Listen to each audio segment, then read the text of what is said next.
ഈ വീഡിയോയിൽ കാണിക്കാൻ പോകുന്നത് നമ്മുടെ സോളിഡിൻ്റെ റിസീവറിൻ്റെ റിമോട്ട് റിപ്പയറിംഗ് ആണ്. എല്ലാ റിമോട്ടുകൾക്കും ഇതേപോലെയാണ് റിപ്പയറിംഗ് ചെയ്യേണ്ടത്. നിങ്ങൾക്ക് അറിയാത്തവർ മാത്രം ഇത് കാണുക. ഇത് എല്ലാവർക്കും ചെയ്യാൻ പറ്റുന്ന രീതിയിലാണ് ഞാൻ കാണിക്കുന്നത്. ഇതാണ് നമ്മുടെ സോളിഡിൻ്റെ റിമോട്ട്. ഈ റിമോട്ട് നമുക്ക് കാണാൻ വേണ്ടി പറ്റും. സോളിഡിൻ്റെ റിമോട്ടാണ്. ബാറ്ററി ഉണ്ട്. പക്ഷേങ്കിൽ ഇത് പല സ്വിച്ചുകളും വർക്കാവുന്നില്ല. അതാണ് ഇതിൻ്റെ കംപ്ലൈൻറ്റ്.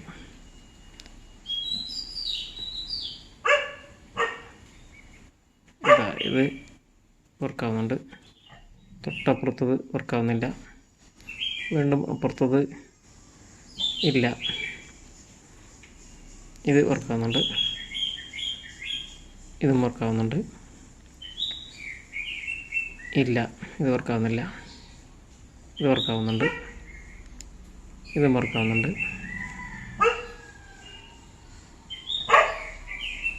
ഇത് ചില സമയത്ത് വർക്കാവുന്നുണ്ട്, ചില സമയത്ത് വർക്കാവുന്നില്ല. ഇങ്ങനെയുള്ള കംപ്ലൈൻറ്റ് ഉണ്ടാകുമ്പോൾ നമുക്ക് ഇത് വർക്കാവുന്നില്ല, ഇത് വർക്കാവുന്നുണ്ട്. അങ്ങനെ ഓരോന്നുമായിട്ട് നമ്മൾ പ്രസ് ചെയ്ത് നോക്കുക. ഇത് കംപ്ലീറ്റ് ആയിട്ട് പ്രസ് ചെയ്ത് നോക്കുക. ഇതിൻ്റെ ഈ ഇൻഡിക്കേറ്റർ വരുന്നത് മൊബൈലിൻ്റെ ക്യാമറയ്ക്ക് നേരെ പിടിക്കുകയാണെങ്കിൽ അതിൽ നമുക്ക് ഈ ഇൻഫ്രാറെഡ് കാണുന്നതാണ്. അത് കണ്ണുകൊണ്ട് കാണാൻ പറ്റില്ല എന്നുണ്ടെങ്കിലും ക്യാമറയിൽ കാണുന്നതാണ്. ഇതിൻ്റെ ഒരു വീഡിയോ ഞാൻ ഇതിനു മുമ്പ് ചെയ്തിട്ടുണ്ട്. ഞാൻ നിങ്ങൾക്ക് കുറച്ചും കൂടി ക്ലിയറായിട്ട് മനസ്സിലാവാൻ വേണ്ടിയിട്ട് ഞാൻ മറ്റൊരു ഫോണിലെ ക്യാമറയിൽ ഞാൻ കാണിച്ചു തരാം. നിങ്ങൾക്ക് ഞാൻ ഇതിൽ ക്യാമറയിൽ കാണിച്ചു തരാം. മറ്റൊരു മൊബൈൽ ഫോണിൽ കാണിച്ചു തരാം. ഒരു മിനിറ്റ്. ഇതാണ് ഫോണിൻ്റെ ക്യാമറയിൽ ജസ്റ്റ് നിങ്ങൾക്ക് ഇപ്പോൾ കാണാൻ വേണ്ടി പറ്റും. ഇതിൽ ഫ്ലാഷ്.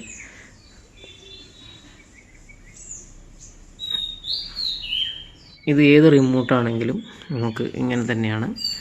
അതായത് ഏത് റിമോട്ടിലും നമുക്ക് ഇതുപോലെ കാണാൻ പറ്റും. അതേപോലെ ഇത് വേറെ ഒരു റിമോട്ടാണ്. ഇതിൻ്റെ നിങ്ങൾക്ക് കാണാൻ വേണ്ടി പറ്റും. അതായത് ഞാൻ ക്യാമറക്ക് നേരെ പിടിക്കുകയാണ്. ഇതിൻ്റെ ഒരു ഫ്ലാഷ് വരുന്നത് കറക്റ്റായിട്ട് കാണാൻ വേണ്ടി പറ്റും.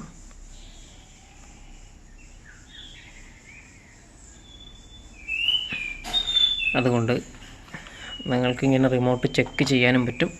ഇനിയിപ്പോൾ നമുക്ക് ഇത് റിപ്പയർ ചെയ്യാം.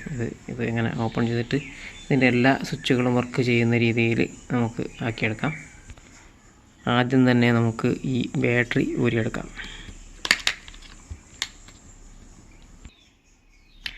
ഇനി നമ്മൾ ഇത് ഓപ്പൺ ചെയ്യുകയാണ്.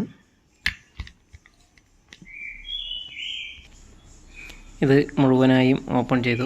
ഇതിനകത്ത് ഉള്ളത് ഒന്നും തന്നെ ഇല്ല. ഇത് ബാറ്ററി കണക്ഷൻ വരുന്നൊരു പാർട്ടാണ്. ഇത് മേലത്തെ ഭാഗം ഇത് തുരുമ്പിടിച്ചിട്ടുണ്ടോ എന്ന് ചെക്ക് ചെയ്യണം. അത് കഴിഞ്ഞിട്ട്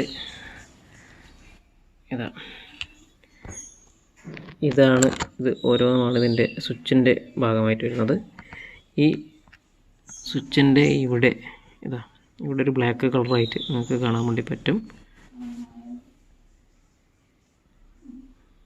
ഈ കാണുന്ന ബ്ലാക്ക് കളറായിട്ട് നിങ്ങൾക്ക് കാണാൻ വേണ്ടി പറ്റും.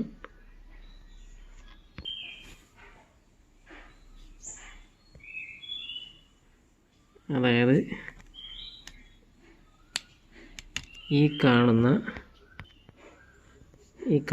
ഈ പോർഷനും ഈ സ്വിച്ചിൻ്റെ ഈ ഭാഗവും കൂടി ടച്ച് ആവുമ്പോഴാണ് നമുക്ക് സിഗ്നൽ കിട്ടുകയും, അതായത് പൾസ് കിട്ടുകയും, അതേപോലെ ഇതിൻ്റെ ബാറ്ററി പൾസ് പ്രവർത്തിക്കുകയും. ഇത് പ്രോഗ്രാം ചെയ്തിട്ടുള്ളതാണ്. ഇവിടെയാണ് നമ്മൾ ബാറ്ററി കണക്ഷൻ. നമുക്കിത് ടച്ച് ചെയ്യുമ്പോൾ ഏതെങ്കിലും ഒന്ന് ടച്ച് ചെയ്യുമ്പോൾ അതിന് കൃത്യമായിട്ടുള്ള സിഗ്നൽ നമ്മുടെ ഈ ഇൻഫ്രാറെഡിലേക്ക് കൊടുക്കുകയും ഇതിൽ നിന്ന് ഫ്ലാഷ് ലൈറ്റ് വരികയും ഇൻഫ്രാറെഡ് സെൻസറിലേക്ക് ഇത് സിഗ്നൽ അയക്കുകയും അതേപോലെ നമുക്ക് റിമോട്ടിൻ്റെ ഫങ്ഷൻ നടക്കുകയും ചെയ്യുന്നതാണ് ഇതിൻ്റെ പ്രവർത്തനം.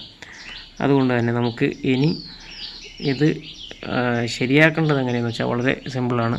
ഒന്നുകിൽ തിന്നർ, അതല്ലെങ്കിൽ ജസ്റ്റ് ഒരു പേപ്പർ എന്തെങ്കിലും ഒന്ന് ഉപയോഗിച്ചിട്ട് ഇതിൻ്റെ മേലെ ഭാഗം, അതായത് ഇതിൻ്റെ മുകളിലത്തെ ഈ ലെയർ ജസ്റ്റ് ഒന്ന് ക്ലീൻ ചെയ്യുക.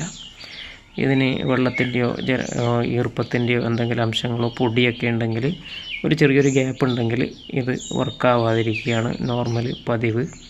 അപ്പോൾ നിങ്ങൾ ജസ്റ്റ് ഒന്ന് തുടച്ച് എടുക്കുക. ഇത് ജസ്റ്റ് ഒന്ന് തുടച്ചെടുക്കുക. ജസ്റ്റ് കോട്ടൺ തുണിയൊക്കെ ഉപയോഗിക്കുക. ഇത് പോകരുത്. തുടക്കുമ്പോൾ ഇവിടെയുള്ള ഈ കോട്ടിങ്ങോ മറ്റു കാര്യങ്ങളോ പോകരുത്. മെല്ലെ ഒരു തിന്നർ ഉപയോഗിച്ച് ക്ലീൻ ചെയ്യാൻ വേണ്ടി പറ്റും. അതേപോലെ സ്പിരിറ്റും നിങ്ങൾക്ക് ഇതിനു വേണ്ടി ഉപയോഗിക്കാൻ വേണ്ടി പറ്റും. എല്ലാവർക്കും വരുന്ന ഒരു കംപ്ലൈൻ്റാണിത്. അതായത് ചില സ്വിച്ചുകൾ വർക്കാവും, ചില സ്വിച്ചുകൾ വർക്കാവില്ല. അങ്ങനെ വർക്കാവാതിരിക്കുമ്പോൾ അവർ വേറെ ഒരെണ്ണം മാറ്റിയെടുക്കും. ഇല്ലെങ്കിൽ മൊബൈലിൽ വരുന്ന ആപ്ലിക്കേഷൻ ഡൗൺലോഡ് ചെയ്യാൻ പല ആൾക്കാരും ഉപദേശിക്കും. പക്ഷേങ്കിൽ എല്ലാവരുടെ കയ്യിലും മൊബൈലിൽ ഈ ഇൻഫ്രാറെഡ് സെൻസർ ഉള്ള ഫോണുകൾ ഉണ്ടാവാറില്ല പതിവ്. ഇപ്പോൾ ഞാൻ ജസ്റ്റ് തൊട്ട് മുമ്പ് കാണിച്ച ആ ഫോണ് സാംസങ്ങിൻ്റെ ഫോണാണ്, J4. അതിനകത്ത് ഇൻഫ്രാറെഡ് സെൻസർ ഇല്ല. അങ്ങനെ അതുപോലെ പല ഫോണുകൾക്കും സെൻസറുകൾ ഇല്ലാത്ത ഫോണുകളുണ്ട്. പ്ലേ സ്റ്റോറിൽ ലഭ്യമായ പല ആപ്ലിക്കേഷൻ ഉണ്ടെങ്കിലും പക്ഷേങ്കിൽ സെൻസറുകൾ ഇല്ലാത്ത ഫോണുകളുണ്ട്. അപ്പോൾ അങ്ങനെയുള്ള ഫോണുകൾ ഉണ്ടായിട്ട് കാര്യമില്ല. അപ്പോൾ നമ്മൾ ഇത് ജസ്റ്റ് ഒന്ന് ക്ലീൻ ചെയ്തെടുത്തിട്ട് നമുക്ക് നോക്കാം. ഇപ്പോൾ ഞാൻ ക്ലീൻ ചെയ്തിരിക്കുകയാണ്. നമുക്ക് ഇനി ഇത് ബോക്സപ്പ് ചെയ്തിട്ട് നോക്കാം.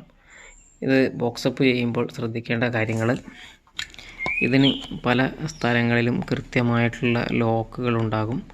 ഈ ലോക്കുകളും ഈ ലോക്കുകളും നമ്മൾ കറക്റ്റായിട്ട് പോകുന്ന രീതിയിൽ വളരെ പെട്ടെന്ന് ബ്രേക്കാവുന്ന രീതിയിലുള്ള സാധനങ്ങളാണ്. അപ്പോൾ അതുകൊണ്ടൊന്ന് ശ്രദ്ധിക്കുക.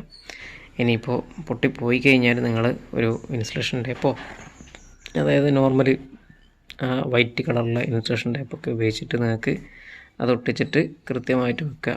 അതേപോലെ ഇതിൻ്റെ ബാക്ക് സൈഡിൽ ഈ ഭാഗത്ത് നമുക്കൊരു ചെറിയ പീസ് ഓഫ് പേപ്പർ വെക്കുകയാണെങ്കിൽ ഇതിൻ്റെ പ്രഷർ നന്നായിട്ട് ഇതിന് കിട്ടും. ഇതിന് നല്ല പ്രഷർ കിട്ടും. അതിൻ്റെ ആ പ്രഷർ കിട്ടുമ്പോൾ ഈ സ്വിച്ചുകളൊക്കെ കൃത്യമായിട്ട് കൊള്ളുകയും ചെയ്യും. നമുക്ക് ഇത് ഒന്നുകൂടി നന്നായിട്ട് ഇതും ഒന്ന് ക്ലീൻ ചെയ്തെടുക്കുന്നത് നല്ലതായിരിക്കും, തുടച്ചെടുക്കുന്നത് നല്ലതായിരിക്കും. ഈ സ്വിച്ചിൻ്റെ കോണ്ടാക്റ്റുകളൊക്കെ ശരിയാകാൻ വേണ്ടിയിട്ട് നല്ലതായിരിക്കും. അതേപോലെ നമ്മൾ ജസ്റ്റ് ഒന്ന് ഇത് ഊരിയെടുക്കുക. ഇതിന് ഇപ്പോൾ കുഴപ്പമൊന്നുമില്ല. ഇത് തുരുമ്പൊന്നും പിടിച്ചിട്ടില്ല. തുരുമ്പ് പിടിച്ചിട്ടുണ്ടെങ്കിൽ ഇത് മാറ്റുക. അല്ലെങ്കിൽ ജസ്റ്റ് കൂടുതൽ കൊറോഷൻ ഉണ്ട്, നിങ്ങൾക്ക് മാറ്റാൻ സംവിധാനം ഇല്ല എന്നുണ്ടെങ്കിൽ ഇവിടെ ഒരു കോപ്പർ കണക്ഷൻ കൊടുക്കുക. അതേപോലെ ഇവിടെയും ഒരു കോപ്പർ കണക്ഷൻ കൊടുക്കുക. രണ്ടും ഒന്ന് സോൾഡർ ചെയ്തിട്ട് അതേപോലെ ഇൻസെർട്ട് ചെയ്ത് കൊടുത്തു കഴിഞ്ഞാൽ ഇത് കോണ്ടാക്റ്റ് ജസ്റ്റ് പോകും. ഞാൻ ഇതിന് പേപ്പർ വെച്ചിരിക്കുകയാണ്. ഇവിടെ പേപ്പർ വെക്കുന്നു. ഇനി ഞാൻ ഈ റിമോട്ടിൻ്റെ ബോർഡ് ഇതിലേക്ക് ഇൻസെർട്ട് ചെയ്യുകയാണ്. ഇൻസെർട്ട് ചെയ്യുമ്പോൾ ശ്രദ്ധിക്കേണ്ട കാര്യം, ഈ ഭാഗം നമ്മൾ ഈ ഹോൾസിനുള്ളിലൂടെ ഇടുന്ന സമയത്ത് ഇത് ബ്രേക്ക് ആവാതെ ശ്രദ്ധിക്കേണ്ടതാണ്. ഇത് നമ്മൾ ജസ്റ്റ് ഒന്ന് വളരെയധികം ശ്രദ്ധിച്ചിട്ട് ഇൻസെർട്ട് ചെയ്യേണ്ടതാണ്. അതേപോലെ നമ്മുടെ ഈ ബാറ്ററി കണക്ഷൻ്റെ ഭാഗം, അതും ഈ പോർട്ടിലേക്ക് കൃത്യമായിട്ട് കണക്റ്റ് ചെയ്യുന്ന ഭാഗം കൊടുക്കേണ്ടതാണ്.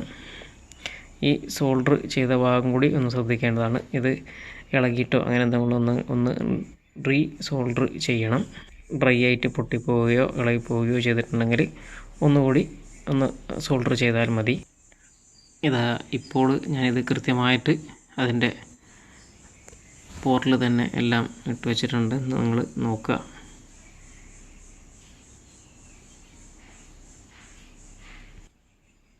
ഇനി നമ്മൾ മേലെ നിന്നും ഇവിടെ നിന്നും പ്രസ് ചെയ്ത് താഴോളം പോവുക.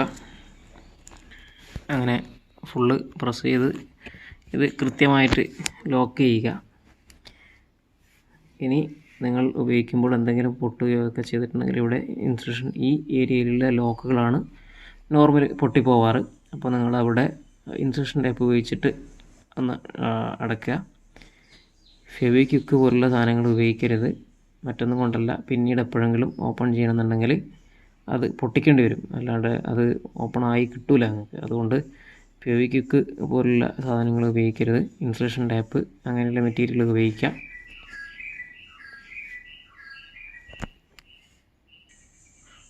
ഇതുപോലെ നല്ല ഫിനിഷിംഗ് ആയിട്ട് നമ്മൾ അടക്കണം, ക്ലോസ് ചെയ്യണം.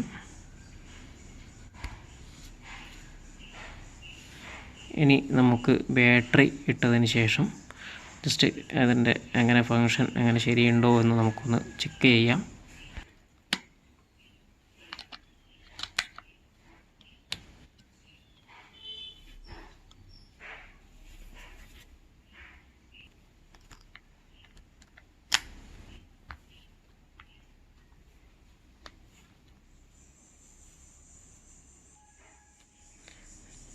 ഇതാ നമ്മുടെ എല്ലാ പൾസുകളും വർക്കാവുന്നുണ്ട്. ഇങ്ങനെ നമുക്ക് റിപ്പയർ ചെയ്യാവുന്നതാണ്. നിങ്ങൾക്ക് ഈ വീഡിയോ ഇഷ്ടപ്പെട്ടിട്ടുണ്ടെങ്കിൽ ഒന്ന് ലൈക്ക് അടിക്കുക. ആദ്യമായിട്ട് കാണുന്ന ആൾക്കാരാണെങ്കിൽ ഒന്ന് സബ്സ്ക്രൈബ് ചെയ്യുക. അതേപോലെ ഇനി കാണിക്കുന്നത് ഹെൽപ്പ് ലൈൻ നമ്പറാണ്. ഡിഷ് ആൻറ്റീനയുടെ ഹെൽപ്പ് ലൈൻ നമ്പറാണ്. നിങ്ങൾക്ക് എന്തെങ്കിലും തരത്തിലുള്ള സെയിൽസ് ആൻഡ് സർവീസുകൾക്ക് ഉണ്ടെങ്കിൽ നിങ്ങൾ ഈ നമ്പറിൽ ബന്ധപ്പെടാവുന്നതാണ്.